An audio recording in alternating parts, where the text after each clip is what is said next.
আসসালামু আলাইকুম প্রিয় আপুরা, কেমন আছেন সবাই? সুমি সংসার থেকে আমি সুমি আরও একটি নতুন ব্লগ ভিডিও নিয়ে আপনাদের মাঝে হাজির হয়ে গেলাম। আশা করব পুরো ভিডিও জুড়ে আমার প্রিয় আপুরা আমার সাথেই থাকবেন। তো সকাল সকাল নাস্তা গুছিয়ে নিয়ে বসে পড়েছি নাস্তা করার জন্য। নাস্তা করে তারপরে রান্নাঘরে চলে যাব। তো আজকে একটু শীত কম দেখে ড্রয়িং রুমের জানালাটা খুলে দিলাম, আর এদিকে রান্নাঘরে চলে আসলাম। তো রান্নাঘরের অবস্থা খুবই খারাপ, অনেকগুলো থালাবাটি জমা হয়েছে ধোয়ার জন্য। তো কালকে রাত্রে খেয়েও ধোয়া হয়নি, আবার সকালেরগুলো সবগুলো মিলে কিন্তু অনেকগুলো থালাবাটি আমি ধুয়ে নিয়েছি। আর ধোয়ার পরে আমি রান্নার জন্য সব কিছু কেটে বেছে নিয়েছি। তো আজকে আমি আমার নিজের বাগানের পুঁইশাক ভাজি করব, বাগার দিয়ে ভাজি করব। তো সেটা কেটে নিয়েছি, আর 2-3 ধরনের সবজি মিলিয়ে রান্না করব, আর পাঙ্গাস মাছ ভুনা করব। তো সেজন্য সব কিছুই কেটে বেছে নিয়েছি। আর সবজিটা আমি ছোট চিংড়ি মাছ দিয়ে রান্না করব, সেটাকেও কিন্তু পরিষ্কার করে নিয়েছি। তো পাঙ্গাস মাছটা কিন্তু বাসায় বেশি একটা খাওয়া হয় না, মাঝে মধ্যে আনা হয়। এই মাছটা আমি আর আমার মেয়ে তো একদমই খাবো না, পছন্দ করি না আর কি। তো মাছটাকে শুরুতেই ভাজার জন্য তেল গরম করে মাছটাকে ভাজতে বসিয়ে দিলাম আর কি। আর এরপরে আমি চুলায় একটা কড়াই বসিয়ে দিলাম শাকটা রান্না করার জন্য। তো শাকটাকে আমি আগে কিছু মশলা দিয়ে সেদ্ধ করে নেব।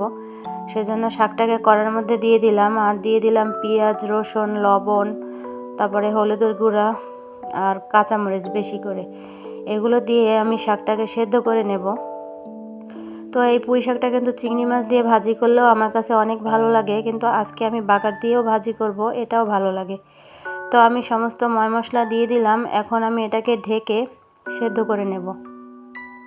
এটাতে আমি আর কোনো বাড়তি পানি ব্যবহার করব না, শাক দিয়ে যেটুকু পানি বের হবে সেই পানিতেই কিন্তু শাকটা সেদ্ধ হয়ে যাবে। আর এই শাকগুলোতে আমি অনেকটাই কম ডাঁটা নিয়েছি, বেশি ডাঁটা নিইনি, কারণ ডাঁটা নিলে অত খাওয়া হবে না। আর এই যে আমি সবজিটাকে রান্না করার জন্য কষিয়ে নিচ্ছি, আর এই সবজিটা আমি সব মশলা মাখিয়ে একবারে বসিয়ে দিয়েছি, মানে মশলা আর সবজি একসাথে কষালাম, কষিয়ে তারপরে ঝোলের জন্য পানিটা দিয়ে দিলাম। আর এখন এটাতে আমি কিছু টমেটো ব্যবহার করব, আর সেদ্ধ হয়ে গেলে শেষের দিকে ধনিয়া পাতা দিয়ে নামিয়ে ফেলবো সবজিটা আর কি। তো আমার শাকগুলো কিন্তু সেদ্ধ করা হয়ে গেছে, এখন আমি এটাতে বাগার দিয়ে দেব। তো তেল গরম করে আগে আমি মরিচটাকে একটু ভেজে নিলাম। এখন এর মধ্যে আমি পেঁয়াজ আর রসুন দিয়ে এগুলোকে ভালো করে একটু টেলে তারপর এর মধ্যে শাকটাকে দিয়ে দেব। আমি কিন্তু বেশি ভাজবো না, হালকা ব্রাউন কালার করে ভাজবো। আর এখন বাগারের সাথে এই শাক সেদ্ধটাকে ভালো করে নেড়েচেড়ে আমি মিশিয়ে নেব।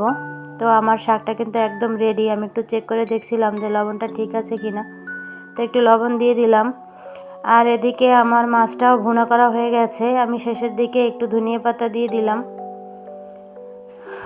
তো পাঙ্গাস মাছ ভুনা কিন্তু খেতে খারাপ লাগে না, আমি আগে খেতাম, এখন কেন যেন আমার একদমই খেতে ইচ্ছে করে না। আর আমার মেয়েও হয়েছে আমার মতো। তো শাকটাকে বাটিতে বেড়ে নিচ্ছি। শাক ভাজিটা আমি একটু খেয়ে দেখেছি, অনেক মজা হয়েছে। পুরো শাকটাকে বাটিতে বেড়ে নিলাম। আর আমার সবগুলো রান্নাই কিন্তু হয়ে গেছে, আমি একে একে সব সবজি আর কি বাটিতে বেড়ে নেব। শাক বেড়ে নেওয়ার পরে এখন আমি মাছটাকেও একটা বাটিতে ঢেলে নিচ্ছি, আর এখান থেকে এক পিস মাছ আমি তুলে রাখবো বাছার জন্য। আপনারা তো প্রতিদিন দেখেন আমি এক পিস মাছ বাছি। তো মাছটাকেও সুন্দর মতন বেছে নিলাম, আর এখন আমি সবজিটাকে সুন্দর মতন একটা বাটিতে ঢেলে নিলাম। আর এটাকে আমি একটু মাখা মাখা ঝোল ঝোল রেখেছি। সবজিটাও কিন্তু অনেক মজা হয়েছিল। তো সবগুলো তরকারি আমি বাটিতে বেড়ে নেওয়ার পরে এখন এগুলোকে আমি টেবিলে সুন্দর করে নিয়ে গুছিয়ে রাখবো শ্বশুর আব্বার খাওয়ার জন্য।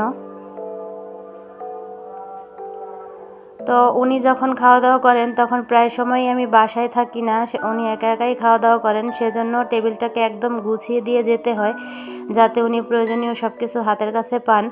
আর এই সময়টাতে আমি কিন্তু অনেকটা তাড়াহুড়োর মধ্যে থাকি, সেজন্য মাঝে মধ্যে দেখা যায় দু একটা জিনিস মিস হয়ে যায়, যেমন তরকারির চামচ দিতে মনে থাকে না অথবা ভাতের চামচ দিতে মনে থাকে না। তো সেটা উনি ম্যানেজ করে নেন মাঝে মধ্যে। দুধটাও জাল হয়ে গিয়েছে, এখন আমি ফ্লাক্সে পানি রাখার জন্য পানিও গরম করতে বসিয়ে দিলাম। দুধটা জাল হওয়ার পরে সেটাকেও টেবিলে এনে রাখলাম। আর মাছটা বাছতে একটু দেরি হয়ে গিয়েছিল, তো এখন এনে টেবিলে রেখে দিলাম। যেহেতু মাছের উপদ্রব অনেক বেশি, সাথে সাথেই ঢেকে রাখতে হয়। রান্না করার পরে যতদূর সম্ভব রান্নাঘরটাকে গুছিয়ে নিয়েছি। আমি এত গুছানো মানুষ না, তো যতটুকু সম্ভব ততটুকু গুছিয়ে নিয়েছি। আর এদিকে তো ঘর দরজা মোটামুটি গুছানোই আছে। আর দুপুরে শ্বশুর আব্বার খাওয়ার জন্য টেবিলটাকেও সুন্দর করে গুছিয়ে নেওয়া কিন্তু হয়ে গেছে।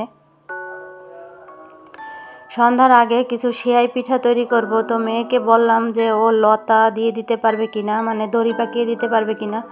যদি পারে তাহলে বানাবো, তো বলল পারবে। সেজন্য আমি অল্প পরিমাণে চালের গুঁড়ি সেদ্ধ করে নিচ্ছি। তো এটা আতপ চালের গুঁড়ি। 1 কাপ পানির সাথে 1 কাপ চালের গুঁড়ি আমি কিছুটা সময় ঢেকে রেখে এখন পানির সাথে গুঁড়িটাকে ভালো করে মিশিয়ে নিচ্ছি। তো আমি এই ডোটাকে ভালো করে মথে নিয়েছি। এখন এখান থেকে কিছুটা পরিমাণ ডো নিয়ে আমি এটাকে লম্বা চিকন, লতা বলেন অথবা দড়ি বলেন, যেটাই বলেন, আমাদের এলাকায় অবশ্য লতা বলে, মেয়েকে বানিয়ে দেখিয়ে দিচ্ছিলাম যে এভাবে বানাতে হবে। তো ওকে দেখিয়ে দিয়ে আমি নামাজ পড়তে চলে গিয়েছিলাম। এসে দেখি যে মেয়ে সুন্দর মতন এই যে কিছু বানিয়ে নিয়েছে, এখনও কিছু বানাচ্ছে। তো এগুলো দিয়ে আমি এখন সেয়াই পিঠাগুলো কেটে নেব। আর এই যে আমি এসে দেখি আমার মেয়ে কিছু পিঠা বানিয়ে রেখেছে, আমাকে দেখাচ্ছিল যে দেখো আম্মু আমি কী সুন্দর পিঠাগুলো বানিয়েছি। আমি বললাম আচ্ছা ঠিক আছে, আরও বানাও, বানাতে বানাতে হবে। তো সেয়াই পিঠা তো দুইভাবে কাটা যায়। আমি এই যে এই এক সিস্টেমে কাটছি, একবার হাত পিছনে নিয়ে সামনের দিকে একবার দিয়ে কেটে নিচ্ছি।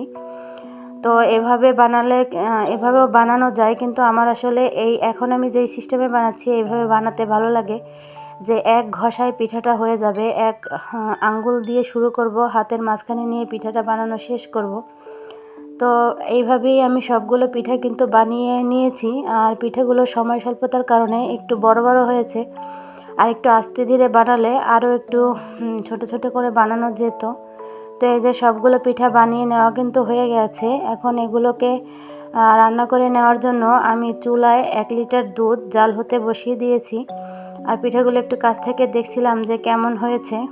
আর পিঠাগুলো কিন্তু আমি গুড় দিয়ে রান্না করব। তো এই গুড়গুলো আপনাদের ভাইয়া অর্ডার করে আনিয়েছে। গুড়গুলো অনেকটাই ভালো। আজকে মানে আমি প্রথম ব্যবহার করব। তো গুড়গুলো দেখেই বোঝা যাচ্ছিল, আর খোলার পরে অনেক সুন্দর একটা ঘ্রাণ পাওয়া যাচ্ছিল। এই যে আমি 1 লিটার দুধের মধ্যে পরিমাণ মতন গুড় দিয়ে দিলাম। আর গুড়টা দেওয়ার পরে দেখেন দুধের কালারটা কত সুন্দর চলে এসেছে, একদম দেখেই ভালো লাগছিল। ভিতরে দিয়ে দিলাম কিছুটা পরিমাণ নারিকেল। নারিকেল ছাড়াও কিন্তু রান্না করা যায়, তো নারিকেল দিলে আর একটু বেশি ভালো হয় আর কি। তো নারিকেলটা দেওয়ার পরে আমি দুধে আরও একটু ভালো করে বলক তুলে নেব। তারপরে আমি কিন্তু এর মধ্যে পিঠাগুলোকে দিয়ে দেব। পিঠাগুলো দেওয়ার পরে আমি অল্প কিছুক্ষণ পিঠাগুলোকে ভালো করে নেড়ে চেড়ে এই দুধের সাথে রান্না করে নেব। তো আমি এই পিঠা কিন্তু অনেক বানিয়েছি, রান্না করছি এই প্রথমে। এর আগে বিয়ের আগে আমার মা রান্না করতো, আর বিয়ের পরে আমার জায়েরা রান্না করতো।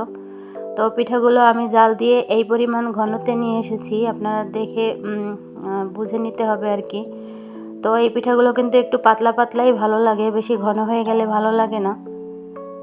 আমি পিঠাগুলো বেড়ে নিচ্ছি। এই যে বড় পিরিচটাতে আমার শ্বশুরের জন্য বেড়ে নিলাম, আর এই যে ছোট বাটিগুলোতে আমাদের জন্য বেড়ে নিলাম।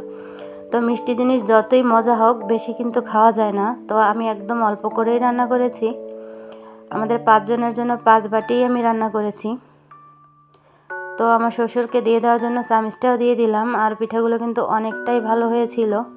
আমার আজকের ভিডিও এই পর্যন্তই। সবাই ভালো থাকবেন, আমার জন্য দোয়া করবেন। আল্লাহ হাফেজ।